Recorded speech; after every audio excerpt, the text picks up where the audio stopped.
एक बार एक ध्यानी मोंक जंग के एक पेड़ के नीचे बैठा ध्यान कर रहा था।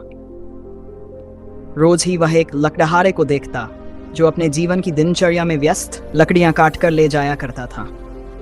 उस मोंक ने ध्यान दिया कि लकड़हारा दिन रात मेहनत करता पर उसकी गरीबी दूर नहीं हो पाती।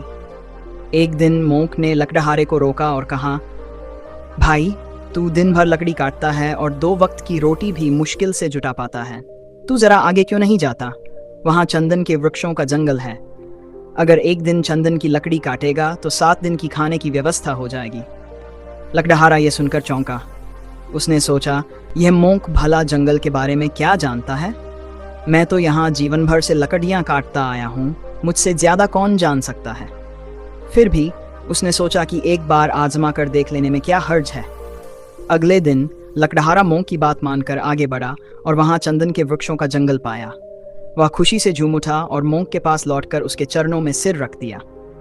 उसने कहा, मुझे माफ करना, मैंने तुम्हारी बात पर शक किया था, पर तुम सही थे। काश पहले ही ये जान लिया होता तो मैं अपनी आधी जिंदगी गरीबी में न बिताता।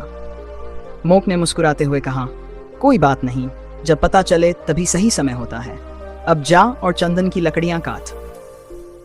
लकड़हारे की जिंदगी बदल गई। अब वह हफ्ते में एक बार चंदन की लकड़ियां काटता और कई दिन आराम से बिताता। कुछ समय बाद मोंक ने फिर उसे रोका और कहा, तुम्हें कभी ये ख्याल नहीं आया कि चंदन के आगे भी कुछ हो सकता है? लकड़हारे ने हैरानी से कहा, नहीं, यह तो मेरे दिमाग में आया ही नहीं। मोंक ने कहा, जरा आगे जाओ, वहां चांदी की खदान है। लकड़हारा भागा भागा गया और सचमुच चांदी की खदान पाई। अब वह चांदी लेकर कई महीनों तक आराम करता। ऐसे ही कई साल बीत गए। एक दिन जब वह फिर चांदी लेने जा रहा था तो मोंक ने कहा, तुम अभी भी चांदी ही बटोर रहे हो? थोड़ा और आगे जाओ, वहां सोने की खदान है। लकड़हारा सोने की खदान पाकर अभिभूत हो गया।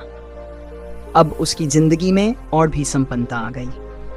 समय के साथ लकड़हारा बूढ़ा हो गया और एक दिन जब वह हीरे की खदान से लौट रहा था तो मोंक ने फिर उसे रोका और कहा, अब तुम हीरो में ही अटक गए हो।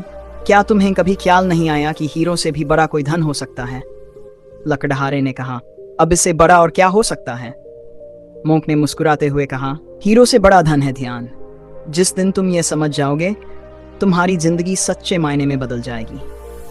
लकड़हारा यह सुनकर मोंक के चरणों में गिर पड़ा और कहा, मुझे ध्यान सिखाए। मोंक ने कहा, ध्यान करना बहुत सरल है, बस अपने भीतर झांको और जो भी विचार आए उन्हें बिना पकड़े देखते जाओ।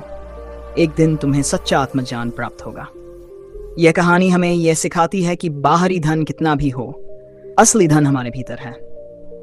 जब हम अपने मन को समझने और उसे शांति में लाने की कोशिश करते हैं तो हमें सच्चा सुख और समृद्धि मिलती है।